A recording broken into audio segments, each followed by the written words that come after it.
안녕. 이따 얘기 한 번 더 해볼 거지만 내가 이제 집에서 혼자 우리 방송들을 들어보면서 느낀 거고 우리가 이제 또 앞으로 공개 방송도 계획을 하고 있잖아. 그치. 그래서 느낀 건데 오프닝 멘트를 되살려야겠다라는 생각을 했어. 그걸 이제 했어? 아니 여태까지는 없는 게 괜찮지 않을까 계속 생각을 해서 내가 주장해서 없앤 거잖아. 그치. 근데 공개 방송 때 그러면 안녕으로 시작하나? 그치. 사람들 막 20명, 너무 30명인데 없어 앞에서 보인다. 안녕. 그러니까 뭐 그때는 존댓말로 막 바꿀 수는 있겠지만 음. 그걸 떠나서 뭔가 우리 방송의 스타트 멘트가 되살아나는 게 좋겠다. 그치. 이렇게 약간 생각이 바뀌더라고. 듣는 분들 혹은 나중에 오프라인에서 만나는 분들도 음성으로만 듣던 그 멘트를 그런 느낌도 눈앞에서 있고. 들었을 때 그 쾌감 같은 게 있잖아. 그치. 콘서트 가더라도 그런 걸 많이 느끼잖아. 맞아. 그리고 그런 뭔가 느낌? 생각해보면 이제 라디오 방송들도 오프닝 멘트가 다 있잖아. 그럼. 음악과 함께. 그래서 내가 말을 계속 하지 그랬어.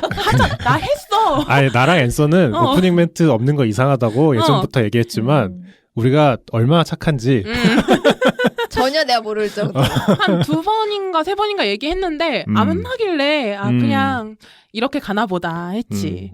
아무래도 이제 처음 듣는 분들 입장에서는 그런 게 좀 그렇더라고. 이 방송을 들었는데 그냥 대뜸 안녕하고 그냥 말하면은 맞아, 얘네는 맞아. 뭐 하는 애들인가 이게 감이 안 얘가 잡히니까. 안는지 뭔지 알 수가 없잖아. 그치. 소개 멘트도 뭐 부활시킬지 말지는 모르겠지만 근데 앞에 우리 오프닝 멘트는 좀 되살리는 게 좋겠다. 그래서 공모를 이제 앤서와 범리에게 받도록 하겠다.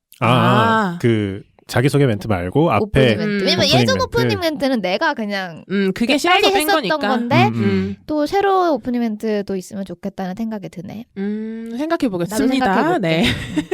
읽을 게 있나요? 오늘도 댓글과 후원을 읽고 시작할 건데 네. 사실 안느가 굉장히 스무스하게 시작을 열었지만 저번에 무단결근을 이걸 내가 오늘 사석에서 무단결근에 대한 누군가 얘기를 했었는데 또 이렇게 돌아오는데 무단결근이 맞죠? 따지고 보면 연락만 받았지 맞지? 근데 무단결근이다. 근데 나 진짜 들으면서 느꼈는데 이 사람들이 진짜 착하구나 느낀 게 내 무단결근을 방송에서 얘기를 하면서도 또 일말의 그 쉴드 그게 너무 느껴지는 우리 거야. 사회가 좀 더 여유 있어져야 되고 유연해져야 된다 이런 포장을 했지. 뭐 이런 포장도 했잖아. 뭐 안느가 평소에는 안 그러는데 진짜 안 그러는데 이러면서 진짜 웃겼는데 전화했는데 전화 받자마자 욕했잖아. 본인의 신세를 한탄하면서. 맞아. 그냥- 난 아무 말도 안 했어. 아니야 딱 전화를 받고 여보세요 하는 순간 범례가 웃기 시작하는 거야. 나도 실수가 나오는데 욕이 나오더라고. 근데 조금 뭐 변명을 해보자면 요즘 또 이사 준비 때문에 정신이 없었다. 죄송하다. 뭐 얘기 나온 김에 이제 독립을 했지 지금 안내가. 그래서 이제 다음 녹음은 이제 음질 저하편으로 해가지고 안내 집들이 편을 준비를 하고 있으니 기대를 해주시라. 그래서 이거 후원을 하나 읽으려고 지금 갑자기 멘트가 길어졌는데 어떤 후원이었냐면 송콜린님께서 계좌 후원으로 3,000원을 보내주시면서 안느 출석 응원이라고 보내주셨어요. 그래서 응원 감사합니다. 응원에 힘입어서 안느님이 출석을 하셨습니다. 오늘 무사히. 그리고 제가 또 불안한 마음에 만나기 전에 저희 그 슬랙에다가 오늘 몇 12시. 시? 응. 그러니까 다 아는데 왜 보내지? 아니, 내가 잊지 않았다. 나는 알고 있다. 오늘 12시에 만나자는 걸 표현을 하기 위해서. 그리고 우리 정기 후원. 와. 정기 후원 또 읽어드리면 리얼스톤2님께서 와. 지금 매달 10,000원씩 10,000원. 후원을 너무 해주시고 감사해요. 계십니다. 역대급 정기 후원 아닌가요? 당연히 역대급이지. 역대급이죠. 두 번째니까. 그렇구나. 첫 번째가 에나닉님께서 거의 2년 가까운 시간 동안 그니까. 매달 1,000원씩 해주시다가 와, 이제 그것도 진짜. 올해 2월쯤에 끝나신 것 같아요. 뭐 물론 끝나셨더라도 저희 너무 감사하고. 애나님님 너무 신기한 게 댓글 하나 안 다셔. 내 말이. 제발 댓글 좀 달아주세요. 누구신지. 그리고 우리가 이렇게 뭔가 어느 정도 인지도라긴 좀 그렇고 어느 정도 궤도에 올라오기 전부터 정기 후원을 해주시던 분이셔서 네. 그래서 우리의 그 합리적 의심이 있었지. 까먹으셨다. 까먹으셨거나. 정기 후원 걸어놓고 까먹으신 거 아닐까. 그리고 최소 우리의 핏줄일 것 같다. 약간 그런 느낌이 있어. 그래서 근데 리얼스톤2님은 나는 아이디는 나치 이거. 댓글 몇 번 달아주시지 않았었나? 계속 들으시다가 정기 후원까지 시작해주신 걸로 나도 파악을 하고 있는데 하여튼 감사합니다. 감사합니다. 그래서 오늘은 종교 얘기 한번 해보려고 그래. 요즘 핫하지. 원래 저번 종교라. 저번 에피소드 때 얘기하려고 하다가 그만해. 알았으니까 그만하라고. 알겠다고. 셋이서 하자. 둘이 하기엔 너무 아까운 소재다. 그러니까 이거는 안내도 같이 이야기하면 맞아. 좋겠다 해서. 왜냐면 법례 종교의 종자도 모르는 사람이야. 그치. 이 대화에 낀다라는 것 자체가 어불성설. 방관자. 뭐 자기는 굉장히 잘하는 나는 것처럼. 모태신앙이야. 할 그러니까. 말이 있지 나는. 내가 그래서 이거는 안내가 함께 이야기해야 된다라고 생각을 했었고 요즘에는 그거 있잖아. 넷플릭스 다큐멘터리 중에 나는 신이다? 봤어? 나는 근데 그거 얘기만 듣고 정리된 글은 많이 봤는데 내가 그걸 보면 너무 데미지를 입을 것 같은 거야. 나도 그런 마음에서 그것이 알고 싶다 이런 거 안 봐. 나도 그런 거 안 보거든? 찝찝할 것 같고 여운이 너무 남을 것 같아서 안 보긴 했으나 어떤 내용인지는 대충 아는? 난 다 봤어. 어땠어? 난 그런 고발 프로, 다큐멘터리 이런 거 워낙 좋아하니까. 그치. 나는 보고서 느낀 게 이게 크게 이제 4개의 종교를 다뤄. 처음에 이제 신천지가 JMS. 아니고 JMS를 시작으로 마지막이 뭐였지? 아가동산 다음에 아가동산 나오고 또 뭐 나오고 또 뭐 나오고 하는데 처음에 그 JMS 시작할 때는 옛날 얘기인가? 그러니까 옛날에 이런 사이비 종교들이 있어서 JMS가 종교 이름이야? 그러니까 크리스찬이지? 그러니까 정명석. 기독교인 거지? 물론 우리가 이단과 사이비 이런 걸 좀 정리를 해야 되긴 하는데 어쨌든 그런 거 처음 나올 때 다큐 처음 볼 때 옛날에 그런 일이 있었다더라.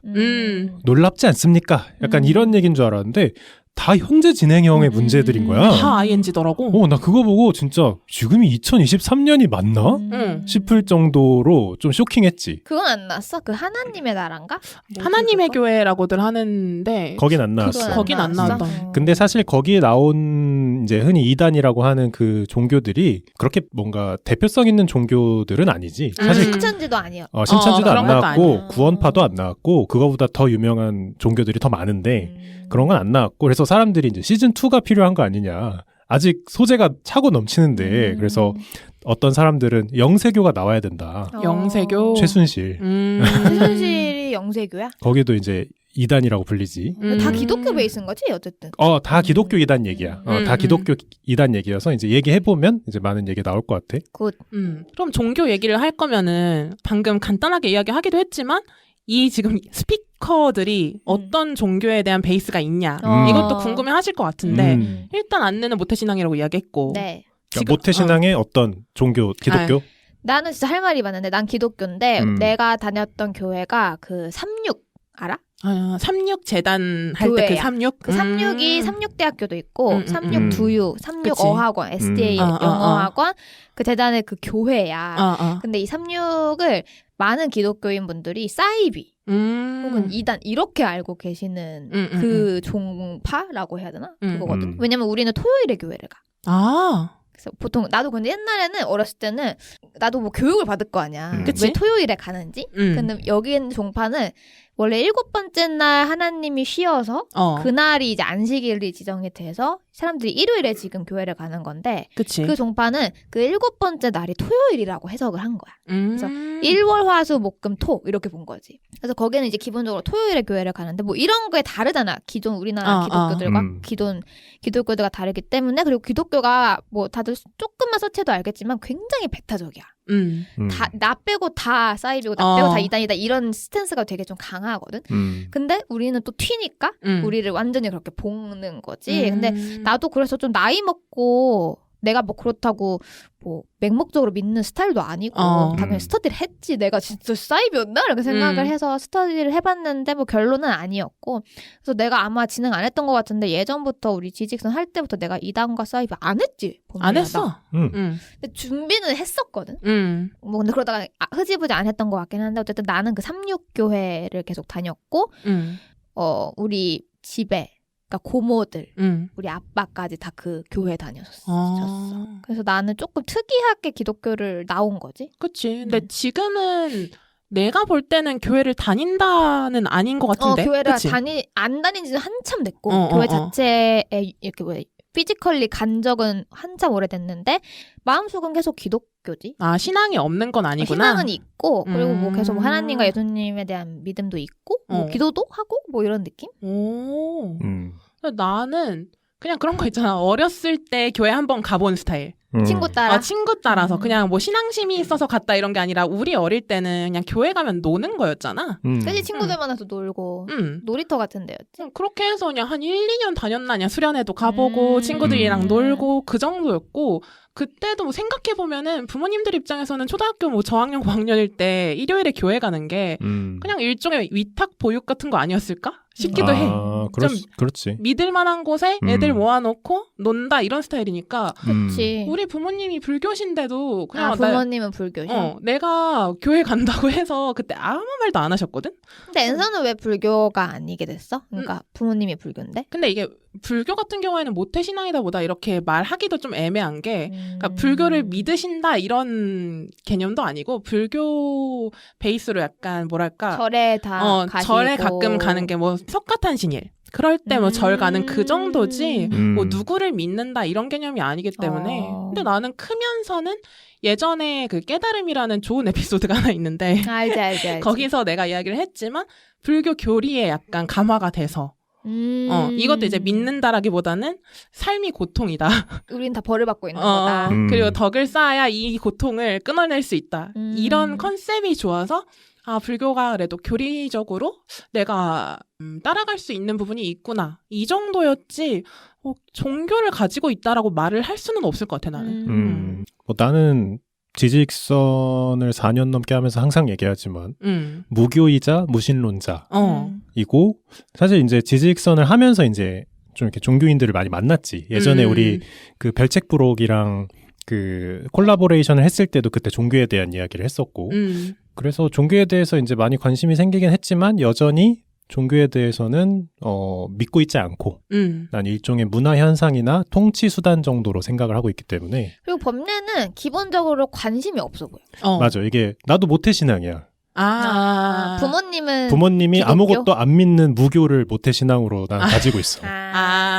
이게 무교라는 게 내가 어떤 계기가 있어서 무신론이 된 게 아니라 애초에 우리 부모님도 무신론이고 그걸 애초에 보고 있었으니까 뭐 교회를 가보는 경험 전혀 없고 뭐 절도 안 가고 성당도 안 가봤고 그치 절이라고는 이제 뭐 불국사 이런 데 가보고 그러니까 아예 수학여행 때 종교의 그 모습 자체가 어렸을 때 없는 거야. 뭐 기도를 한다든지 뭐 찬송을 한다든지 그런 매체에서만 접하는 거네. 그런 걸 전혀 내가 눈으로 본 적이 없으니까 모태적으로 불신론을 가지고 불신론이란다. 무신론이지. 무신론을 가지고 무신론이지. 이제 살다 보니까 이제 고착화된 거지 어떻게 보면. 근데 법례는 그걸 내가 느꼈던 법례는 그걸 넘어서서 예를 들면 우리가 사실 교양 수준에서 접하는 기독교 문화가 있거든. 예를 들면 창세기. 뭐 Let there be light. 하나님이 빛이 있으라 하시면 빛이 있었고 뭐 아담과 하와의 스토리, 뭐 사탄의 스토리, 뭐 선악과의 스토리 이런 것도 잘 모르더라고 법례가. 근데 당연히 모르지. 본 적이 없으니까. 반대로 뭐 아담과 하와가 뭐 기본 교양 수준이다라고 하면은 그건 부처님의 그쪽에 있는 거기도 한 30명 계시거든. 그 보리수 나무 밑에서 깨달음을 얻는 그런 것들도 부처님 머리에 동글동글한 거 달팽이고 뭐 그런 게 기본 교양이냐라고 하면은 그런가? 약간 그런 느낌인 거지. 기독교는 유난히 우리나라에서 사실 우리나라도 기독교 베이스라 생각을 하거든. 옛날로 돌아가면 불교 베이스지만 서양 문화 특히 미국 문화를 막 받아들이면서 우리나라도 전반적으로 기독교가 되게 많이 깔리고 교회가 뭐 그래서 엄청나게 많고 그리고 뭐 예를 들면은 지금 더글로리 드라마 핫한데 거기 보면은 아담과 이브 그리고 뱀으로 등장한 핫한 선악과 모티브가 나와. 그치. 근데 난 그거 나올 수 있다는 것 자체가 이게 전 국민적으로 저 모티브가 뭔지 안다라는 가정이 있다 생각을 하는 거거든. 근데 이제 법례는 그 중에서도 특히 관심이 없고 그치. 그런 스타일인 것 같고 왜냐면 나 주변에 무신론자가 무교인 친구들 많아 되게 많은데 걔네도 기본적으로는 알기는 알아. 뭐 기도하는 모습도 알고 그치? 교회를 가면 뭘 하는지도 알고. 나 전혀 몰라. 근데 법례는 그 중에서도 되게 백지 스케치북. 맞아. 아니 안 좋은 말이 아니고. 맞아. 그런 스타일인 것 같아. 그 예전에 우리 에피소드에서 내가 얘기한 적 있어. 군대에서 주말에 종교활동 가서 성당인가? 뭐 가면 맛있는 거 준다 해서 갔는데 포도주 같은 걸 주고 그리고 무슨 동그란 골판지 같은 걸 주는 거야. 그 빵이지 빵. 그러니까 하나님의 피와 살. 나 전혀 몰랐어. 골판지 같은 걸 주는데 뭐 토큰인가? 뭐 여러 개 모아오면 뭘 주나 해서 근데 옆에 선임이 나보고 먹으래. 그래서 야 이런 식으로 맛있지 않아? 이런 식으로 고소한데? 흔히 얘기하는 이지매를 시키나. 그래서 이걸 먹는다고요? 누가 봐도 종인데 이러면서 그 정도로 무지했지. 아 그거는 근데 모를 수 있겠다. 그치 그건 그거는 교회 다녀봐야 그것도 맨날 있는 행사도 아니거든 교회에서. 나도 그 광경 자체는 성당에 유럽에 여행 갔을 때 한번 봤었던 게 처음이었고 근데 범례 같은 경우에는 애초에 좀 종교 관련된 거를 피한 것도 있지만 이과적인 성향도 강해서 약간 문과 베이스인 사람들은 기독교적인 모티브나 이런 거를 좀 자연스럽게 접하게 되는 것 같기도 하거든. 그렇지. 뭐 그냥 역사 공부하든지 뭐 소설을 보든지 하면서도 근데 그런 것들을 좀 잘 안 접하다 보니까 그런 것도 있는 것 같아. 맞아. 그냥 내 인생에서 종교가 많이 차지하는 부분이 없었지. 그래서 나는 이 넷플릭스 다큐멘터리가 더 충격적인 거야. 아니 사람이 저 정도로 판단력이 없나? 약간 그런 느낌으로 이제 물론 다 피해자분들이라서 사실 다 이렇게 케어를 받아야 되지만 다큐멘터리를 보는 입장에서는 저 정도인데도 속나?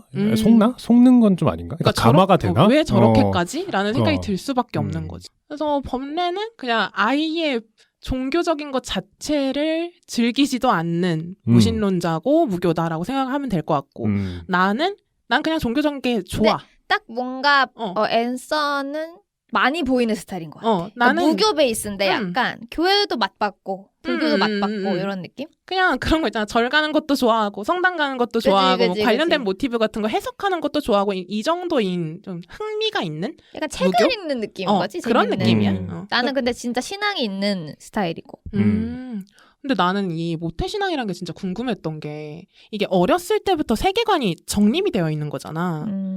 그렇지 않아? 너무 그치. 자연스럽게 당연히 우리가 기독교라고 치면은 그냥 하나님의 세계 안에서 살아가고 있다는 것이 아주 어릴 때부터 정해져 있는 거잖아. 근데 그게 커가면서 약간 그런 부정기가 올 때가 있지 않아? 없었어 혹시? 많이 온다던데. 많이 이게 내가 정한 게 아니라 부모님이나 이제 우리 가족들이 정해주는 느낌인 거잖아. 그지? 근데 이게 커가면서 내 친구들 같은 경우에는 중간에 이제 탈교하는 친구들도 있기는 있었거든. 그러니까 어느 순간 이게 맞나 하는 때가 오더라고. 어렸을 때도 와. 그래서 그래? 어렸을 때도 친구 거기 같이 교회 다니는 언니들이랑 아니 근데 이게 뭐 진짜야? 뭐 이런 얘기도 하고 나중에 커서 나이가 점점 먹으면서도 기독교의 기본적인 베이스는 창세기 때 하나님이 인간을 빚었다, 만들었다 이건데 이제 점점 그런 진화론도 접하고 보면은 아니고 뭐 공룡 막 이런 애들 그런 애들은 안 나오거든 성경에. 그러니까 뭐 이런 것들 보면 좀 뭔가 한계가 느껴지지. 근데 나는 지금 계속 믿는다는 게 그게 다 사실이다. 이걸 믿는다는 게 아니라 종교의 힘을 믿는다는 거지. 근데 나도 종교는 사회에 반드시 필요한 존재라고는 생각해. 맞아. 왜냐면 모든 사람들이 나처럼 바위 같은 사람들이 아니니까 뭔가 같이 모여서 막 같은 걸 믿고 공유하면서 커뮤니티를 형성하고 그리고 또 종교는 기본적으로 이제 이단 쪽, 이산 쪽을 제외하면은 공동의 선을 추구하잖아. 그치. 어떤 종교든. 그래서 그런 의미에서는 종교는 인간 사회에서는 반드시 필요한 존재가 아닌가. 그렇게는 생각하고 있어. 근데 우리가 말하는 이단이랑 사이비가 용어가 다르잖아. 다르지. 맞아. 이게 어떤 뉘앙스로 차이가 있는 건지 알아 혹시? 내가 알기로는 우선 이단은 천주교 같은 거대 단체라 그래야 되나? 거기는 이단을 판정하는 기관이 있어. 그래서 거기서 이제 전 세계 혹은 뭐 어느 지역에 떠돌아다니는 종교들, 그러니까 크리스찬 베이스라고 표방은 하지만 교리상 문제가 있다라고 하는 거를 이단으로 정하는 기관이 있어. 그렇게 있고 사이비는 사실 한국어지. 사이비가 한국어구나. 서로 다르고 왜 나 영어일 거라 생각했지? 사이비. 서로 다르다 이런 얘기인데 사이비는 오히려 이단이더라도 그 스스로들은 공동의 선을 추구하고 뭐 어쩌고저쩌고 하면 상관없는데 사이비는 약간 그런 느낌이지. 사기 집단. 맞아. 종교의 탈을 쓴 그런 느낌인 거지. 사실상 종교가 아닌. 그래서 이단으로 치부받다가 그냥 아예 벗어나는 종교도 있어. 우린 크리스찬 베이스 아니야. 그냥 우린 새로운 종교가 될게. 제3의 종교다. 그런 식으로 빠져나가는 것도 있어서 그 차이가 좀 있지. 근데 다들 나도 솔직히 이단과 사이비 한마디로 설명 및 정의 및 차이점을 알려드릴 수도 없고 그렇게까지 정확히 알지도 못하는데 내가 그때 막 준비했었댔잖아. 발제를 해볼까. 그래서 그때 한참 공부했었는데 생각보다 굉장히 뭐라 해야 되지? 정의나 이런 기준들이 있고 많고 그래? 그리고 그 지금 사람들이 흔히 얘기하는 사실 이단과 사이비를 혼용해서 많이들 쓰잖아. 근데 실제로 나는 그래서 이단과 사이비라는 기준이 되게 주관적인 건가? 뭐 이런 걸 생각했는데 보니까 아니더라고. 기준이 그래. 되게 확실히 서 있고 그래서 뭐 지금 나도 한마디로 절대 설명 못 드리고. 난 이게 무자르듯이 자를 수가 없는 거라고 생각을 했거든. 뭐 이단이든 사이비든 용어는 그냥 사이비라고 할게. 그러니까 사이비나 그냥 종교나 비종교인 입장에서 봤을 때는 맞아. 사실 그게 교리라는 것을 우리는 믿지 않기 때문에 뭘 믿든 상관은 없는 거거든. 그냥 비종교인이 보기에는 그냥 지역 감정처럼 보여 그냥. 근데 이게 막 누구누구가 메시아다. 뭐 이 메시아인 누굴 위해서 복종하고 희생하라. 이런 게 아닌 이상 뭐 하루에 한 번씩 감자튀김을 먹으면 복이 와요. 이거를 믿는 사람이랑 그냥 뭐 회개하면은 천국 갈 수 있어요. 라고 하는 거랑 그게 비종교인 입장에서는 사실 어떤 교리를 믿느냐 이런 게 중요한 게 아니라 형태가 중요한 것 같아.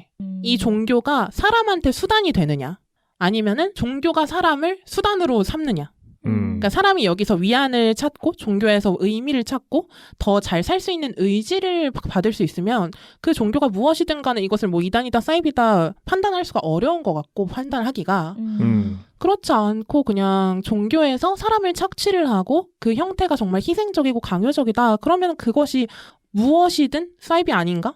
그런 생각이 들어 나는. 근데 그거 굉장히 어려운 문제인 게 우리가 외부에서 사입이라고 이렇게 매도하는 종교들도 그 안에서의 구성원끼리는 그게 노동 착취라고 생각하지 않는 거지. 그치. 본인들은 그거 자체가 너무 성스럽고 내가 구원받을 수 있는 길이라고 생각하는 거기 때문에 사실 법적으로 좀 문제가 돼서 해산 명령을 받는 이런 종교들은 외부에서 보기엔 야 저런 종교가 이 시간까지 요즘 뭐 어떤 세상인데 라고 하지만 그 안에 있는 사람들끼리는 세상이 무너지는 거기 때문에 참 어려운 것 같아.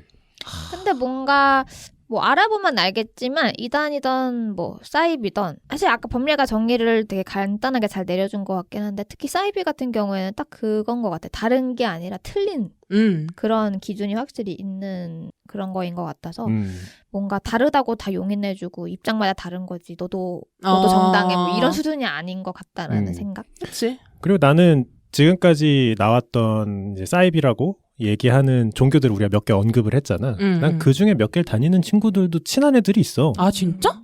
나는 친한 애들은 없는데 나도 주변에 없는데. 보긴 했어. 근데 하나님의 나랑 하나님의 교회. 그래서 뭐 그 친구들이 나한테 선교를 하지도 않아. 내가 얼마나 단단한 방패인 줄 알고 있기 때문에. 그 새끼는 절대 안 뚫린다. 이런 느낌. 법내 포교하잖아? 그 사람은 그냥 보통 인간이 아니야. 그 사람은 사업해야 돼. 그거라도 해야 돼요. 진짜 큰 사람이야. 그래가지고 잘 지내는데 그냥 비종교인 입장에서는 물론 그 친구가 해당 그 종교 단체에 얼마를 갖다 바치는지 모르겠지만 그냥 나는 살아가는 한 사람 중 한 명으로 있어서 그렇게 막 사이비다 이단이다에 대해서 뭐 야 쟤 사이비단인데 라고 했을 때 막 매도하는 눈빛을 나는 별로 안 갖고 있긴 해. 그래? 근데 그래도 나는 방금 언급한 종교들 사이에서는 이게 각각 개개인이 어떤 범법을 저지르는 건 아니지만 그 단체가 가지고 있는 비윤리적인 교리의 대표성이 있잖아. 그래서 그런 거를 따져봤을 때 그냥 옆에 두기는 좀 어려울 것 같기는 해. 그게 맞아, 뭐 가족이든 누구든. 뭐 피해는 안 끼치면 다행이긴 한데 좀 멀리 봐서 뭐 예를 들면 내 자식이 어떤 친해지려는 친구가 진짜 유미 뭐 예를 들면 신천지야. 그럼 난 막을 것 같아. 그러니까 물론 내 자식의 입장에서는 뭐 내가 바보 천치도 아니고 내가 설마 그거 교화가 되겠냐 내가 그거 따라가겠냐 하는데 제3자가 보기에는 정말 많은 사람들이 그 마음으로 들어갔잖아. 그런 게 좀 우려될 수 있다는 거지. 근데 진짜 이렇게 좁은 나라에 사이비들이 이렇게 많은 게 이게 신기한 게 우리나라 자체에서는 종교인은 점점 줄어들고 있는 추세긴 하대. 몇십 년 동안. 역대 최저지. 지금 역대 최저인데 그럼에도 불구하고 사이비 신자는 계속 늘어나고 있다라는 거야. 늘어나고 있대? 그래서 이게 진짜 왜 우리나라에서 이렇게 작은데 그 기독교 하나 가지고도 왜 이런 사이비가 많은가에 대해서 얘기를 해보면 좋을 것 같은데 이게 추측들이 되게 많더라고. 그렇지. 지배적인 의견 중에 하나가 우리나라가 자원이 적으니까 경쟁 심리가 엄청 높잖아. 이것 때문에 피곤한 사람들도 많고 그래서 기댈 데가 없어서 기대려고 가는 사람들도 많은 것 같다. 좀 정신적으로 힘들다. 정신적으로 사람들이. 힘든 사람들이 많아서 그런 것 같다. 근데 그건 사실 뭐 어느 나라나 마찬가지긴 하겠지. 근데 우리나라가 유독 좀 그런 경향이 있다라는 거지. 내가 알기로는 미국도 진짜 이상한 종교 많거든. 특히 왜냐면 거기는 사실 기독교가 아예 그냥 자리 잡은 나라잖아. 뭐 거기가 미국의 출발점은 아니지만 미국은 그냥 기독교의 나라라고 해도 과언이 아니기 때문에 우리나라보다 정말 특이한 사람들이 많을 거야. 거기는 외계인을 믿는 종교도 있을걸? 또 예를 들면 이 말대로 사람들이 정신적으로 힘들어서 기댈 곳으로 종교를 찾는다라는 건 사실 우리나라만의 문제는 아니다. 그치. 거지. 근데 이제 창구가 우리나라가 이제 저번 에피소드 때도 이야기를 했지만 뭐 병원이라든지 이런 곳들을 잘 안 찾아가는 분위기이기 때문에 사주팔자도 마찬가지고 이런 데에서 의지하는 사람들이 점점 많아지는 것 같다. 뭐 이런 해석이 있다라는 거고. 그리고 이게 중요한 지점 중에 하나가 멘탈이 약해졌을 때 이게 주변 상황이 좋지 않을 때 연애하지 말라고 하잖아. 약간 그것처럼 이 사이비 종교인들이 포교를 할 때 멘탈이 좋지 않은 사람을 데려가게 되면은 좀 감화가 더 쉽게 되고 약간 구원서사에 휘말리게 되고. 맞지. 힘들 때 사람이 기댈 곳을 찾게 되니까. 그러다 보니까 그 안에서 착취당하거나 뭐 그렇게 이용당하는 케이스들이 생기는 거 아니냐 이런 이야기도 있지. 그리고 또 포교할 때 보면은 나는 신이다에 그것도 나오나? 약간 어떻게 포교를 하는지? 자세히 나오지. 엄청 디테일하다던데? 디테일하기도 하고 굉장히 팬시하지. 공략을 되게 잘한대. 이게 사이비 종교일수록 포교 방식이 굉장히 팬시해. 왜냐면 친숙하게 다가가야 되고 처음엔 종교라고 생각하지 않으면서 친해지면서 얼토당토않게 이제 휘말리게 되는 그런 루트를 보통 타기 때문에 다짜고짜 와가지고 우리 교회에 재림예수가 한 분 계신데 그렇게 하면 아무도 안 오지. 아무도 안 오지. 근데 막 이렇게 색칠 공부하기, 뭐 성경 공부하기, 그거 심리 테스트 하면서 만나고 그러는 뭐 이런 거 하다 보고 뭐 거기 형들, 누나들, 언니들, 오빠들 친해지고 뭐 술도 한잔 하고 하다가 뭐 한번 와볼래 어쩌고저쩌고 보통 그렇게 시작을 하니까. 신천지도 약간 그 신천지 한창 유명해지고 이 신천지가 포교를 어떻게 하느냐가 핫해졌었잖아. 그치. 온라인에서. 보면 다 그런 거더라고. 이제 색칠공, 그러니까 도형 같은 거 심리 테스트 하면서 뭐 확인하고 뭐 이런 거. 그리고 막 그런 거 있었어. 이거는 그냥 약간 SNS 발 음모론 같기는 한데 실제로 그런 식으로 들어간 거야. 카페에. 왜냐면 이 사람이 느낀 거지. 카페는 오픈된 장소고 사람이 많잖아. 그치. 그래서 내가 설마 여기서 뭐 당하겠어? 이런 생각으로 좀 일부러 오픈된 장소 가서 이렇게 막 그런 거 하는데 끝나고 보니까 그 카페에 있는 사람들이 다 그 종교 사람들이었다. 전부 다. 그렇게 섭외를 해서 앉혀놓은 거지. 그 정도 정성이면 한번 가볼만 하다. 근데 이런 식으로 상상도 못할 정도로 깊게 들어온다라는 거지. 그치. 근데 이렇게 해서 만에 하나 뭐 마음을 좀 줬어. 마음을 나눴어. 그러고 나서 감화가 되고 나면은 우리나라는 그게 좀 힘들잖아. 내가 속한 곳이 틀리다라고 말하기가. 쉽지 않지. 그리고 거기서 혼자 나오기가 쉽지 않지. 워낙 네트워킹도 막 단단하다 보니까 내가 속한 데서 나오게 되면 나의 평판, 남게 될 나의 평판. 그리고 뭐 2-3달이 건너면 사람들 다 알아. 그러니까 나쁘게 나오게 됐을 때 이 이후에 나의 삶에 대해서 생각을 해보는 게 좀 다른 나라에 비해서 우리나라가 좀 더 그런 게 심하지 않나? 그럴 수 있지. 그러니까 인연을 끊는 것에 대한 두려움? 뭐 그럴 수도 있고 애초에 기댈 데가 없어서 의지할 데가 없어서 종교를 찾은 사람 입장에서는 이젠 내가 아는 사람이 다 그 종교의 사람들이고 그 사람들을 끊는 게 어려운 게 아니고 끊고 나서 갈 데가 없는 경우도 있을 거고. 그치. 다른 데 의지할 데가 있었으면 끊을 수 있었겠지만 뭐 이렇게 뭐 타지에 혼자서 고생하고 있다거나 그렇다고 한다면 더더욱 쉽지 않지. 그치. 나 같아도 뭐 마음이 힘들고 타지에서 혼자 살고 있는데 누군가가 굉장히 나이스하게 나한테 다가와서 포교가 됐어.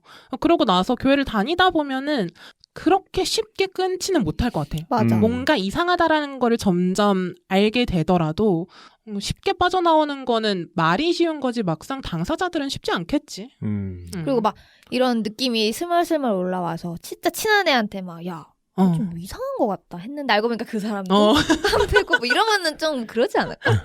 맞아. 그런 마음 느끼는 사람들 많아 이러면서 이야기하면서 같이 얘기해주면서 나도 생각해서 알아봤는데 그건 아니던데 뭐 이렇게 하면 또 감화되는 거지. 그리고 우리가 이름을 들으면 알 법한 사이비들이면 그런 느낌을 받는 신도들을 다시 뭔가를 하는 프로세스가 있겠지. 무조건 있지. 그 정도 붙어가지고 옆에서 얘기해주고 그러겠지. 생각해봐. 사업체를 키우는 것도 그렇게 힘든데 사실 통일교 같은 케이스는 사실 전 세계적으로 인터내셔널이잖아. 뭐 지금 사실 일본 정계를 집어삼켰잖아. 그 정도까지 성공을 하려면 굉장히 촘촘한 프로세스들과 그런 신도 관리 프로세스. 리워드도 상당할 것 같아. 매니지먼트가 잘 돼 있을 거야. 그런 것 좀 회사들이 배워서 근데 생각해보니까 동아시아계에서 이게 더 쉽게 이루어질 수도 있겠다. 조직적으로 더 커지는 게 동아시아계들은 좀 그런 게 있잖아. 수직적인 문화가 더 심하다 보니까 뭔가 아니다 싶을 때 반발하지 않는 사람들이 대부분이죠, 솔직히. 그러다 보면은 점점 커지고 할 수도 있을 것 같아. 그럴 수 있지. 요즘에야 뭐 스타트업 이런 데서 넷플릭스 문화 가져온다 하면서 까놓고 비판하고 이런 거 한다고는 하지만 우리 아직 그렇게 못하잖아. 그러니까 뭐 종교에서도 마찬가지 아닐까? 갑자기 생각난 건데 지지익선 안에서도 그게 되고 있나? 까놓고 비판을 우리가 하고 있나? 이런 생각해봤어. 까놓고 비판하는 것도 굉장히 자기신념이 강해야 되거든. 맞아. 거기 넷플릭스 다큐멘터리 JMS 편에 보면 그 JMS 교회를 고발하기 위해서 한 10년이 넘게 활동하는 교수님이 한 분 나와. 김도영 교수님인가? 맞는 것 같아. 그분은 진짜 대단하시더라. 최근에 또 그 MBC인가 KBS인가 나와서 PD도 있다. 여기도 있다. 번역가도 있다. 뭐 이런 식으로 이야기했었지. 근데 그분은 정말 눈에 도끼가 차 있어. 정말 내가 여기 이 JMS를 각 잡고 없애야겠다라는 뭔가 사명감이 있는 느낌이 있더라고. 그 미국에도 되게 유명한 게 이제 미국의 정치계 그리고 연예계 뭐 대표적으로 탐 크루즈가 그 사이비인지 뭐 이단인지 사이언톨로지 그걸로도 되게 유명하고 몰몬교라는 것도 되게 유명해. 거기. 우리나라에도 많이 들어오잖아. 몰몬교는 맞아. 실제로 신자도 많고 광화문 같은 데 걷다 보면은 멀끔하게 차려입은 외국인 남성분들이 그 한국말도 사람들 잘해. 특징 백인임. 백인 남성들이 와가지고 막 좋게 얘기하고. 그치 그 탐 크루즈가 있는 그 종교도 우리나라에 있다고 하더라고. 사이언톨로지가? 나는 그 종교가 없어서 그런지 되게 흥미롭긴 해. 그런 얘기를 들어보면 그래서 한 4-5개 교회를 같이 다녀보면 재밌겠다. 근데 맞아. 교회마다 나도 근데 어렸을 때 막 중고등학교 때는 내가 믿는 교회 안 다닐 때니까 친구들이 이제 교회 가자 하면은 나는 이제 그런 교회를 일요일 교회라고 불렀거든. 그런데 가는 거야. 재밌었어. 하는 거 똑같아. 가서 뭐 찬송가 부르고 기도 하는데 나는 그건 좀 충격적이었어. 그 방언이라 하나? 근데 그걸 처음 본 거야. 왜냐면 내가 다녔던 교회는 그런 거 안 했.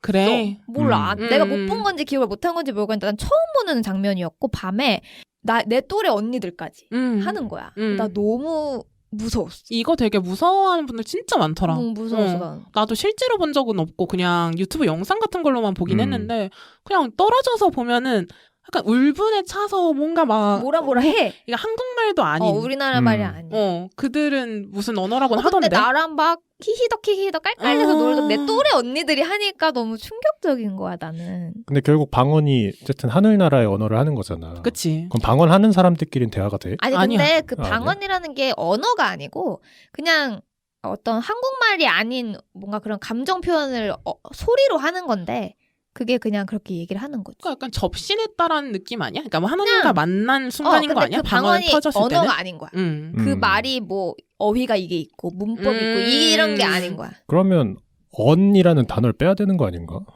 근데 말은 맞으니까 나도 근데 이름을 왜 그렇게 붙였는지 나는 모르겠는데 어쨌든 나는 그 장면을 바로 옆에서 봤다. 근데 그게 한두 명이 하는 게 아니고 그 방에 있는 사람들이 다 해. 나는 그런 걸 전혀 이해를 잘 못하겠어서. 나도 근데 그 순간은 나도 기독교인이지만 이건 나도, 아닌 것 같다. 어디 가면은 기독교인이라고 자랑스럽게 말은 못하거든. 누가 봐도 아니니까. 근데 나도 신앙이 있었던 사람이고 교회를 다녔던 사람인데도 그 광경이 너무 충격적이었어. 뭐 이 방언은 좀 떠나서 하여간 우리나라가 되게 막 그런 거에 집착하지 않아?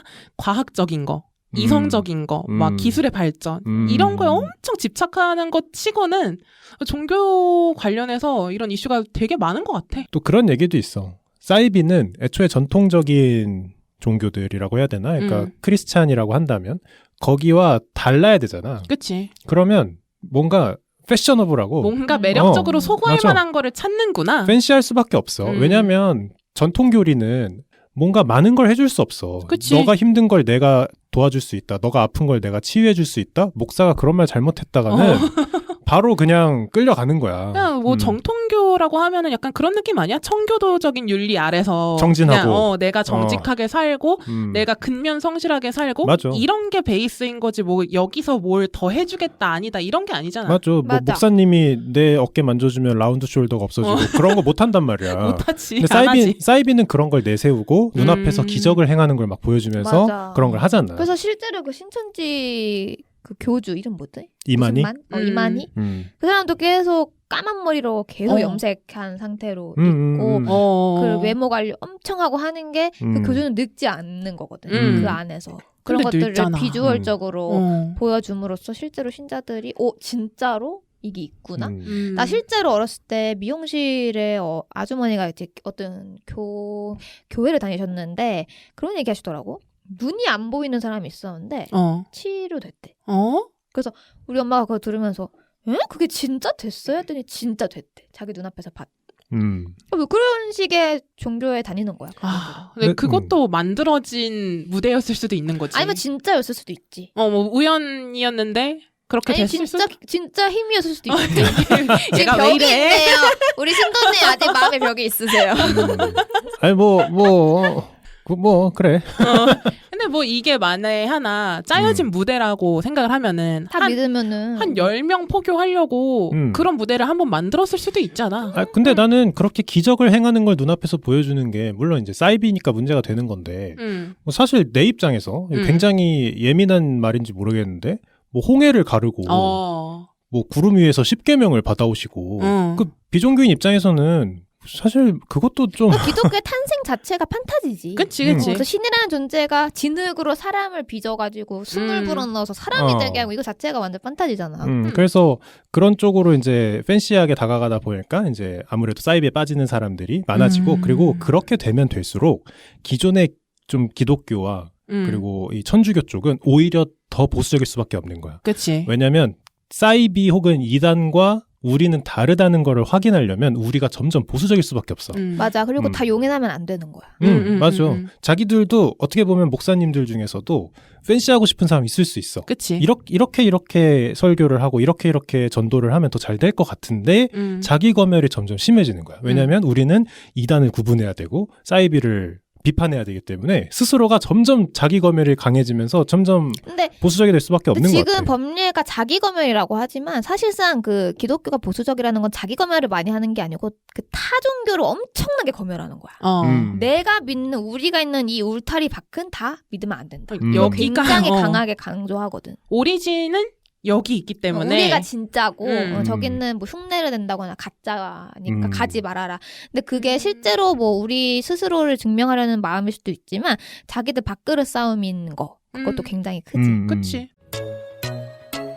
그리고 나는 법례가 아까 뭐 친한 친구들 중에서도 그런 종교를 가진 사람이 있다 그래서 놀래서 물어보고 싶었던 게 그러면은 만약에 지금 와이프 말고 지금 와이프분은 무교신가? 거의 무신론에 가깝지. 무신론인 거구나. 그럼 와이프 말고 그냥 다른 사람이라고 상정을 했을 때 종교가 있는 사람이랑 결혼을 할 수 있어? 난 안 해. 그치? 난 절대 안 해. 그건 아닌 거지. 왜?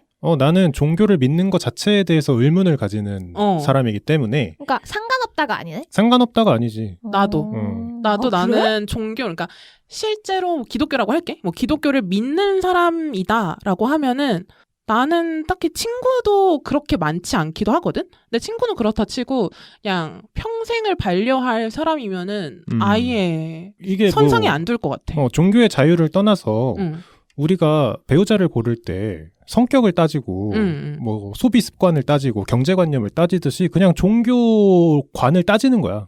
그냥 그 중에 하나인 거지. 종교관이 다른 이유는 종교관은 나와 관련이 없을 수 있다는 거지. 그러니까 예를 들면은 그 배우자 측에서 나에게 나랑 결혼할 거면 너도 교회 와야 된다. 혹은 너도 이 종교 믿어야 된다. 이거는 나에게 완전 관여가 들어오는 거기 때문에 당연히 거부감이 들거든. 그리고 방금 법례가 나열한 뭐 경제관념, 생활습관 이것도 나랑 섞이기 때문에. 내가 안 맞을 수 있기 때문에. 근데 그치? 예를 들면은 그냥 이 사람은 나를 포기할 생각도 없어. 그냥 나 원래 기독교인이고 나는 하나님을 믿어. 예를 나처럼 지금 나처럼. 근데 나는 이런 부분은 만약에 서로에게 관여가 없다면 뭐 괜찮지 않나라는 생각도 드는데 나 친구 중에 약간 법례처럼 절대 안 돼. 이런 스타일의 친구가 있었거든. 걔는 결국 결혼했어. 종교인이랑? 근데 나는 결혼 생활을 해봐서 느끼는 걸 수도 있는데 안 섞일 수가 없어. 예를 들어서 뭐 맞벌이 부부야. 근데 내 와이프가 독실한 어떤 종교의 교인이야. 그래서 자기는 뭐 10분의 1을 내야겠대. 가끔은 20분의 1도 내야겠대. 그거 나는 그러니까 난 볼 내 수 돈으로 없어. 낼게 이러면은? 내 돈이 이게 내 돈이다라고 얘기하는 순간 그건 부부가 성립되지 않는 거야. 그러면 그거는 경제관념이 애초에 이게 잡혀야 되네. 우리의 그거는 다 모은다. 그리고 뭐 일요일에 혼자서 뭐 어디 갔다 올게. 교회 갔다 올게. 그러니까 무조건 가야 돼서 그거는 꼭 맞춰줘야 돼. 뭐 라고 하면은 그것도 어렵기도 그리고 하지. 이게 문제는 뭐냐면 지금 법례가 말하는 거는 사소한 거야. 아, 그치. 이 정도는 다행인 거야. 그치. 이렇게 끝나면. 근데 문제는 내가 자녀가 태어났어. 그치. 그럼 푸시가 안 들어오겠냐. 이런 부분들이 내 친구도 되게 걱정했던 부분이었거든. 그리고 자기가 결혼 전에 아무리 약속을 받아내도 나는 절대 안 가니까 나 포기할 생각 하지도 마라.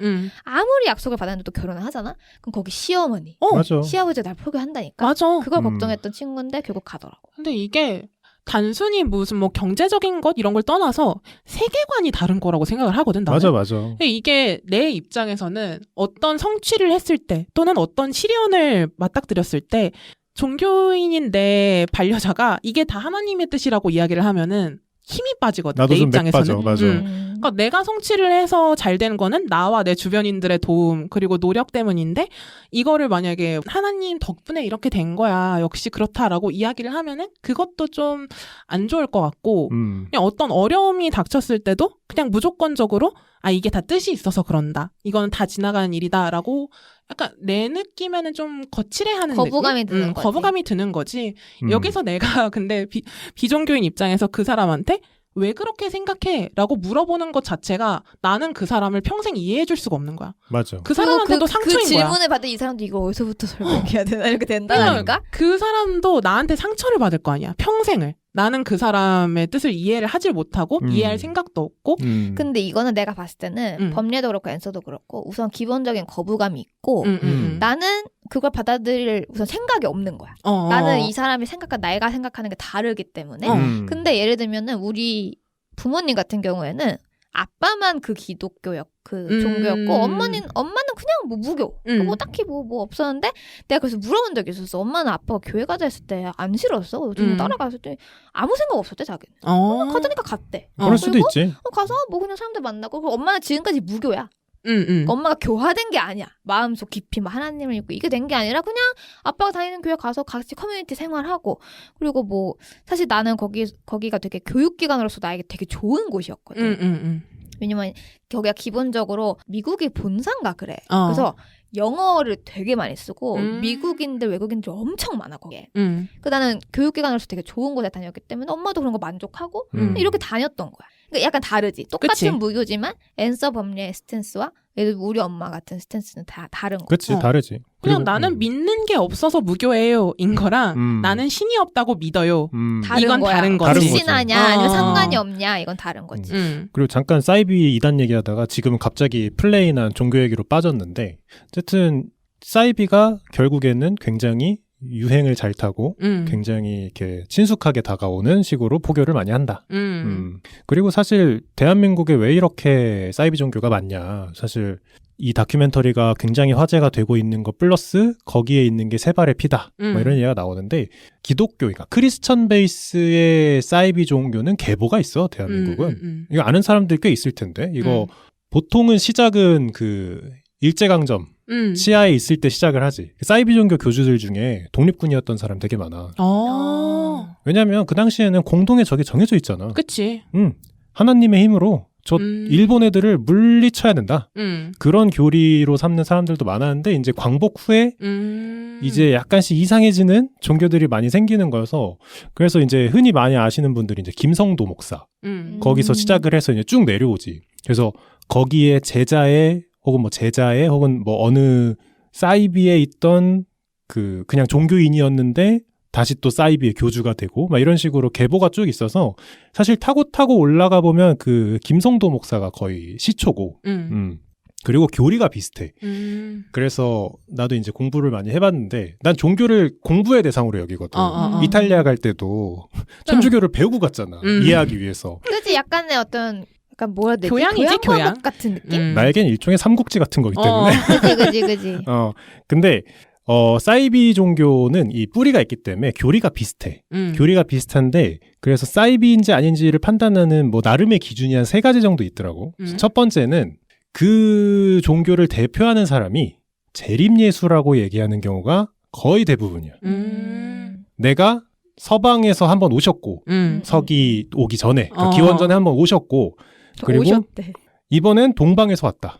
그래서 내가 지금 재림 예수다. 그렇게 얘기하는 게 첫 번째. 그게 이제 사이비의 주요 논리.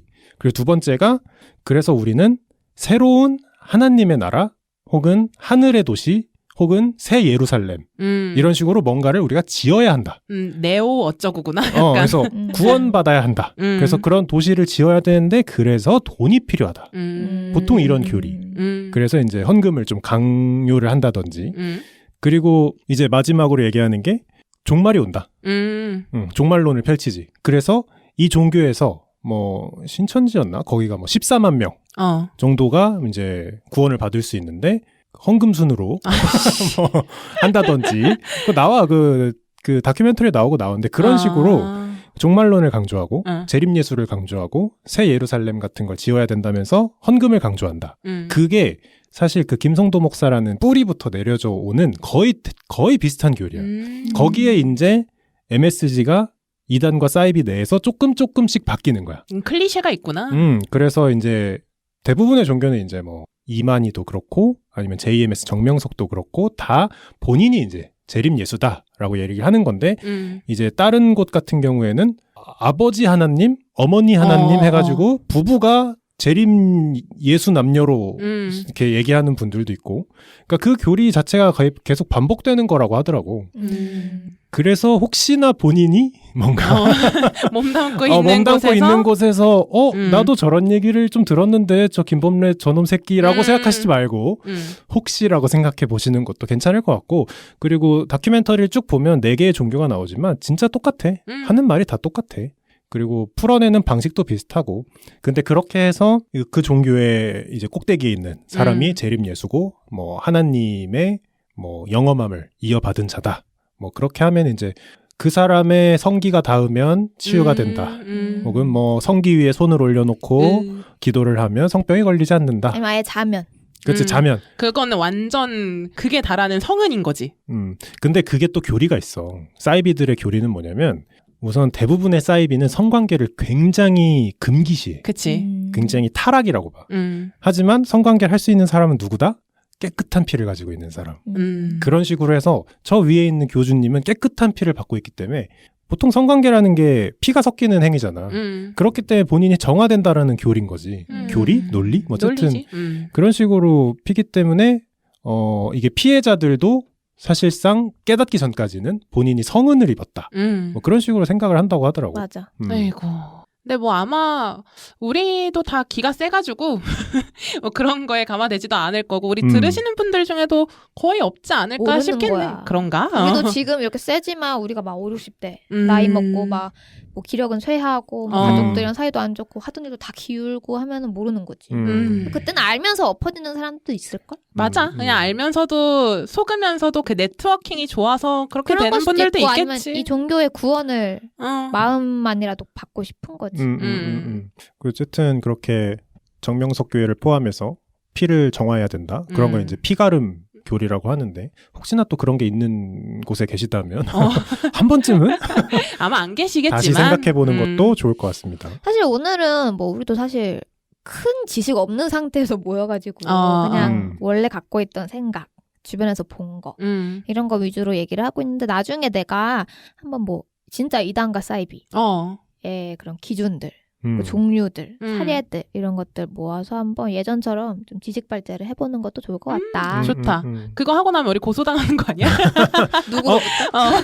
그들로부터? 지금 실제로 넷플릭스 다큐멘터리는 방영 금지 가처분 신청이 아가동산에서 와서 내려올지도 모른다. 종교들의 특징이 그런 거 엄청 잘해.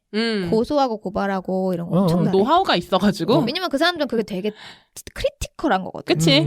그 정명석 교회 거기는 MBC 한번 습격해서 뭐 못 나가게 하고 맞아. 뭐 그런 것도 있었고 근데 사실 사이비가 문제가 되는 건 맨 앞에서도 얘기했지만 형법상 문제가 될 만한 사건들이 계속 생기는 건데 맞아. 그런 게 많이 있나요? 라고 사람들이 생각하는데 세월호 사건이 대표적이지. 그치? 구원파. 이제는 많은 사람들이 까먹었을 수도 있는 그 구원파의 그 돌아가신 분 이름이 뭐지? 유병원. 유병원. 도망가시다가 돌아가신 분. 그분을 포함해서 그러니까 사실상 사이비 종교는 어느 정도 규모를 키우면 거의 기업체가 되기 때문에 자본력도 크고 그래서 이제 사업에 손을 뻗기 시작하는데 그 사업들이 타이트하게 돌아가지 못하지. 그게 메인이 아니니까. 그래서 사실 세월호 때도 많은 논란이 있었지. 과적부터 시작을 해서 무단 증축 뭐 이런 것도 있었고 그런 식으로 문제가 많이 돼서 성추행 사건 같이 그 교단 내에서 벌어지는 문제뿐만 아니라 그 사람들이 사업을 펼치면서 생기는 많은 이슈들 그런 게 많다고 하더라고. 그럴 것 같아. 하여간 오늘 뭐 이런저런 이야기 많이 해봤는데 우리가 종교인 입장에서 이야기했다기보다는 약간 좀 떨어져서 이야기를 많이 했다 보니까 꼭 사이비 얘기 아니더라도 그냥 인간관계 이야기도 했었잖아. 했지. 그거 관련해서도 그냥 우리는 종교랑 상관없이 이런 방식으로 서로 배려하면서 잘 지내고 있다. 이런 분들 계실 거 아니에요? 그런 분들 댓글 많이 달아주셔도 좋을 것 같아요. 그래서 오늘은 이렇게 마무리해볼까요? 네. 들어주셔서 감사합니다. 안녕. 안녕.